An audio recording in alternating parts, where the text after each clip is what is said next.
Hi, Teacher Rachel, back with another episode of using Chinese to teach English without using Chinese. In this one, we use a little bit of Chinese, and I'll explain why we do that and how to use it. So we're talking about the R, and I often hear this really soft ah, like they're from, like my buddies from back east, quada and ka. And this one confused me a lot because R is one of the two phonemes that their words will end in. And my Chinese professor had this really strong Beijing It was a nice strong one. So this one I worked with and adjusted quite a bit. So let's go over it. Again, it's one of the two ending consonant sounds in Chinese. They have an R and an N. And I found in general, again, the further south they live, the more it softens. This is a generalization. I've heard soft R's all over China, but it tends to get softer the closer they live to Hong Kong. And so I kind of stumbled across this. I was trying to correct because I learned this number. This is the number 2 in Chinese. I learned this as to rhyme with her. And so I asked a student, I did this, and I asked a student, what does this sound? And he said R. And I'm like, wait a minute, I learned it as What am I doing wrong? And so I asked another student, and I got R. And I asked again, and I got R. I thought, okay, I'm going to change my thinking, and I'm going to run with this.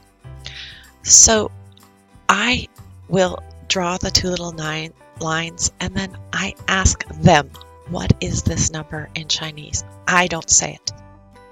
I make sure I don't say it. Because one, I don't want to speak Chinese, and two, I want to hear their native pronunciation of this. And invariably they say 2, and I'm like, yes, it's 2, good job.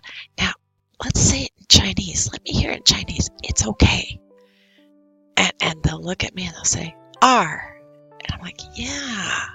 What is this letter? R. And you should see the look on their faces when they correlate the two sounds. It's just this light bulb moment. It just goes off in their head. And I have to say I've used this probably 1,000 times. And while, again, I don't advocate using Chinese in the classroom, this is one where I break the rules because I'm not going to reinvent the wheel.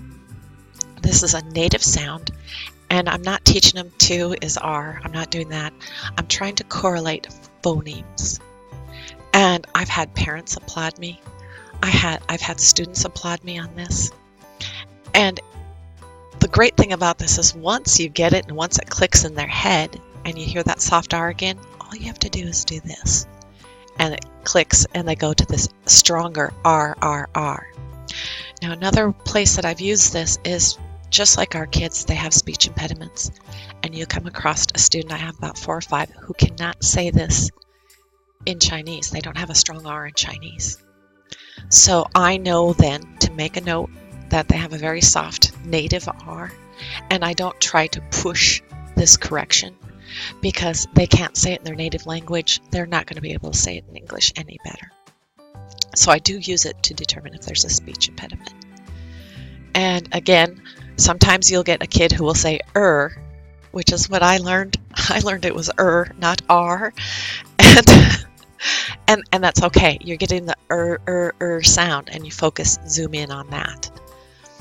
So this is my R fix. It works really well. It's fun to see that moment when they connect the two sounds.